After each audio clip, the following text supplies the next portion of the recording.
Pourquoi la communauté afro est toujours l'une des plus pauvres, l'une des plus démunies, que ce soit en Amérique, en Europe, en Orient, en Océanie, en Asie? Pourquoi sommes-nous toujours l'une des dernières communautés à développer, à créer de nouveaux challenges, à répondre à de nouveaux challenges, à trouver des solutions? Pourquoi sommes-nous les derniers?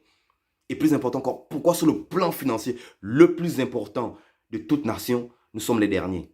Bienvenue à l'Afro-Investisseur, c'est un autre Terence pour une autre vidéo qui va aider le continent noir à enfin devenir compétitif. Bienvenue sur la chaîne.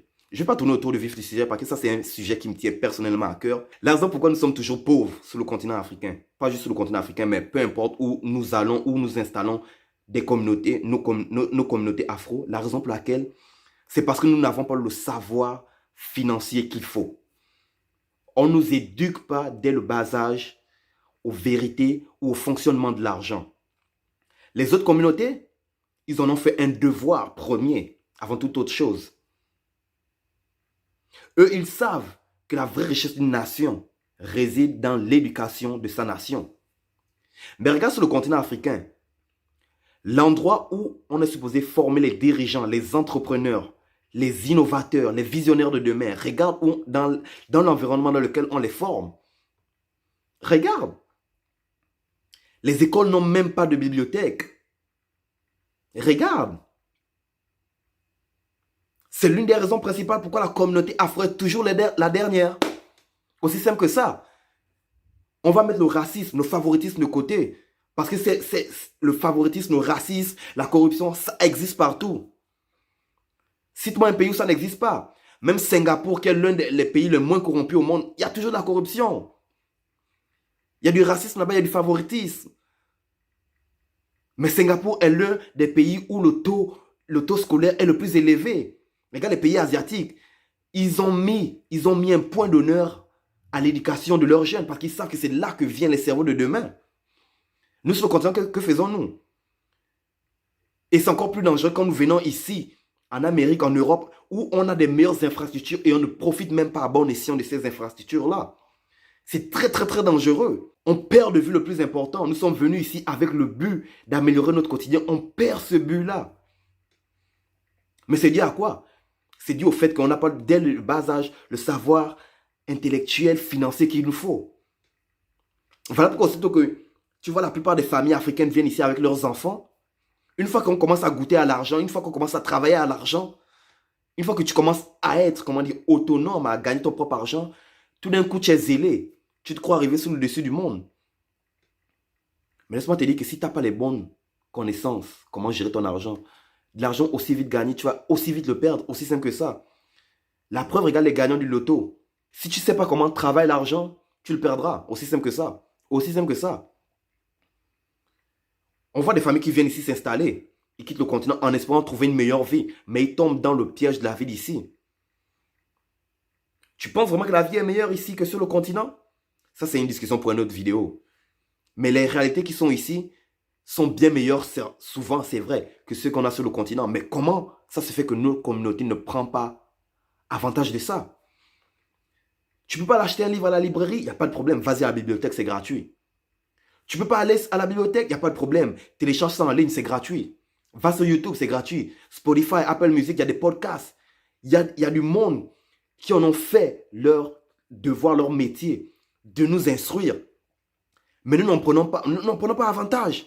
Voilà pourquoi notre continent est toujours autant en arrière. Et on pense, la plupart du monde pense que la vraie richesse du continent noir, du continent afro, c'est ses ressources minières. C'est faux. C'est faux. Les États-Unis sont l'un des pays les plus riches au monde. Tu penses que c'est dû au fait qu'ils ont beaucoup d'or, ils ont beaucoup de... Non, c'est parce qu'ils ont les savoirs. Les plus grosses compagnies du monde viennent d'où? Ils viennent des États-Unis. C'est le savoir avant les ressources minières. Dans le top 5 des 5 fortunes mondiales, il n'y a aucune personne qui a fait son argent provenant, écoute bien, il n'y a aucune personne dans le top 5 des ressources, désolé, dans le top 5 des 5 personnes les plus riches au monde. Aucun d'eux n'a fait leur argent, leur fortune dans les ressources minières. Aucun. Ils l'ont fait en allant à l'école, c'est vrai. Mais en plus, c'est ça. ils ont reçu une éducation financière qui commence dès le bas âge.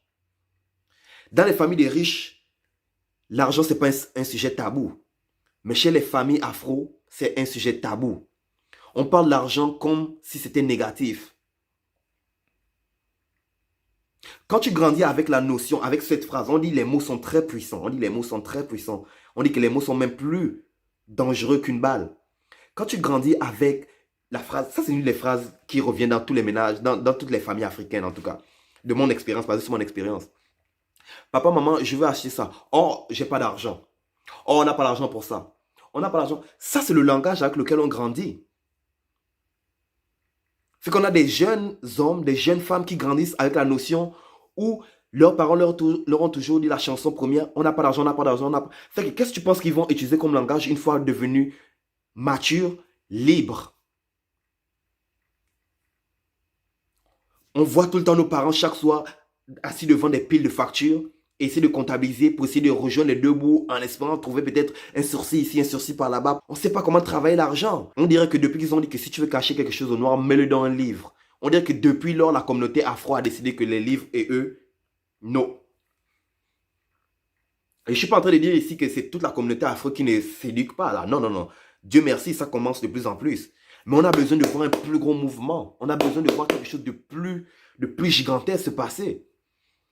En ce moment, au cas où vous ne le savez pas, on assiste à un transfert générationnel de fortune. L'un des plus grands comme jamais auparavant. Mais regarde, les communautés qui en bénéficient le plus, ce sont les autres communautés, pas nécessairement la communauté afro. Pas nécessairement la communauté afro. Oui, c'est vrai qu'il y a eu du racisme. Oui, c'est vrai qu'il y a eu du favoritisme. Et alors? Ça ne t'empêche pas pour autant de faire ce que tu dois faire, d'apprendre ce que tu dois apprendre. Parce que justement, si tu apprenais ce que tu devais apprendre, tu gagnerais. Il faut qu'on réalise à un moment donné. Le monde qui dit que l'argent n'apporte pas le bonheur. Oui, l'argent n'apporte pas le bonheur. Mais l'argent te donne une position de pouvoir où le monde ne te traiteront pas comme un déchet, comme de n'importe quoi. C'est ça la vérité, le pouvoir de l'argent. Il faut que nous, l'homme noir, la femme noire, on commence à voir l'argent tel que l'outil qu'il a été créé pour être. L'argent, ce n'est pas une personne, c'est un outil, c'est une extension de nous. On doit l'utiliser à des fins qui bénéficient notre continent, qui bénéficient nos familles, nos personnes. On ne peut pas devenir... Parce que l'esclavage des temps modernes, c'est le salaire. Quand je disais dans une vidéo précédente que le but d'une famille qui vient d'immigrer ici, qui vient du continent afro, avant d'acheter une maison, devrait plutôt être d'investir. Ça devait être ça leur but premier. C'est pour qu'ils obtiennent la liberté financière et qu'une fois qu'ils ont obtenu leur liberté financière, ils puissent faire bénéficier la communauté aussi. Mais s'il n'y a personne s'il n'y a personne dans la communauté qui a le savoir qu'il faut, comment notre communauté va se développer? Comment finira-t-on par s'asseoir d'égo à égo avec d'autres communautés? Comment? Ils vont tout le temps nous regarder de haut. On est l'une des communautés les plus mendiantes. On est l'une des communautés qui reçoit le plus de dons. Comment? Pourquoi? Il y a des livres, il y a des podcasts, il y a des vidéos. Pourquoi on ne s'instruit pas? Pourquoi on ne s'éduque pas? Pourquoi on ne se dit pas, jeune homme noir, jeune femme noire, pourquoi? Que faut-il faire? De quoi as-tu besoin? De quoi as-tu besoin? Parce qu'aujourd'hui, avec des plateformes telles que YouTube, TikTok, Instagram, OnlyFans, même si je dois mettre OnlyFans là-dedans, tu n'as plus besoin d'un diplôme, d'un doctorat, d'une maîtrise, d'un master, d'une licence pour devenir une personne, pour bâtir une liberté financière. Mais le problème, c'est que même si tu utilises ces plateformes-là, que tu fais de l'argent, si tu n'as pas toujours le bon savoir financier, cet argent-là va partir. Aussi vite rentré, il va aussi vite sortir. Une fois Jeff Bezos, propriétaire cofondateur d'Amazon, a dit, tu prends toute la richesse du monde, n'est-ce pas? Tu la remets égale à tout le monde. À la fin de l'année, elle reviendra dans les mains des personnes les plus fortunées. Pourquoi? Parce qu'eux, ils ont le savoir financier. La plupart du monde de notre communauté, et quand ils viennent ici, ils vont acheter une maison, une voiture et tout ça, ou ouvrir un restaurant. Ça, c'est l'une des erreurs fondamentales de notre communauté. Regarde la communauté chinoise. J'aime bien la communauté chinoise à cause de ça.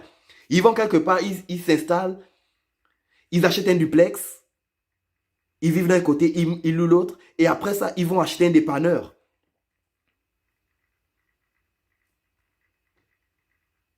Ils vont acheter un dépanneur. Ou bien ils vont ouvrir une laverie. Parce que ça, ce sont des business très rentables. Mais pourquoi ils savent que c'est très rentable? C'est parce qu'ils plongent dans les chiffres. Et quand ils plongent dans les chiffres avec le savoir financier intellectuel qu'il faut adéquat, ils se rendent compte que ouvrir un restaurant ou acheter une maison, une voiture, ce n'est pas le but premier nécessairement. Non. Mais ça, c'est le piège de notre communauté. On arrive ici, on est comme, waouh, la belle vie. On est dans une société où on te juge par l'apparence. D'ailleurs, comme les hommes noirs s'habillent. Le pantalon baissé jusqu'aux genoux. C'est quoi ça? Sans sérieux. C'est quoi? C'est quoi? Quand tu regardes Jay-Z, Kanye West, ce sont des hommes noirs. Tu les vois s'habiller comme ça? C'est quoi? Cet exemple-là vient d'où? Et ils pensent qu'ils sont hot. Ça marche comme ça. Ça pense que c'est cool. T'es cool quand tu aides ta communauté à se développer, quand tu apportes de la valeur dans ta communauté. Là, tu es cool. T'es pas cool quand tu marches avec le pantalon ici comme si tu avais une couche là. C'est quoi ça? Et ces jeunes-là passent des journées à rien foutre. Or que ce temps-là pourrait être investi en lisant, en apprenant comment travailler l'argent, pour enfin obtenir la liberté financière qu'ils veulent. Mais tu les vois, il y en a beaucoup qui vont commettre des actes bizarres, le vol, la fraude, par-ci, par-là, parce qu'ils sont attirés par le gain facile, sans savoir que ce gain facile-là, aussitôt rentré facilement, aussitôt facilement, il va sortir. C'est ça la réalité. Notre communauté est toujours la plus pauvre parce qu'on ne s'éduque pas financièrement comme il faut. Et ça devrait commencer par le bas âge. Nos écoles devraient être mieux construites que ce que nous avons actuellement sur le continent en 2021. Comment ça, il n'y a pas de librairie dans les écoles, il n'y a pas de bibliothèque? Comment ça? C'est la génération de demain. C'est que toute la richesse que les autres communautés profitent, ils mettent ça dans les livres. Mais nous, les Noirs, on ne touche plus ça. On ne touche pas les livres. On va connaître par cœur l'album de La Fouine, l'album de Caris, les paroles et tout par cœur. Mais on ne connaît même pas comment marche l'argent qu'on a dans les poches. Et quand tu leur demandes, ouais, mais pourquoi tu n'investis pas le temps que tu fais rien ou que tu traînes à la maison, que tu traînes au quartier, pourquoi tu n'investis pas ça dans de la lecture, tu n'investis pas ça dans écouter des podcasts, écouter des vidéos sur YouTube qui vont changer ta façon de voir le monde, qui vont t'éduquer plus. Parce que cette éducation, on la gagne pas à l'école. Ça, c'est une autre vérité. On ne la gagne pas ça à l'école. À l'école, on nous apprend à être des employés. On ne nous apprend pas à être entrepreneurs. C'est vrai. Mais qu'est-ce que toi, tu peux faire pour changer tes opportunités, pour créer tes opportunités? Alors, que peux-tu faire? Que fais-tu avec ton temps? Et je ne veux pas en dire plus parce que le temps, ça c'est un autre sujet très très très important dont on va parler dans la prochaine vidéo. Et la seule façon pour toi de savoir, d'être au courant aussi que je vais mettre la vidéo, aime la vidéo. Si tu n'es pas d'accord avec le sujet, ben tu fais ce que tu veux. Mais je viendrai avec la prochaine vidéo où on va parler encore d'un autre sujet très épineux, le temps. Que faisons-nous avec le temps? Ici, ils ont dit time is money. Mais chez les Africains, il paraît que le temps, c'est relatif à je ne sais pas quoi.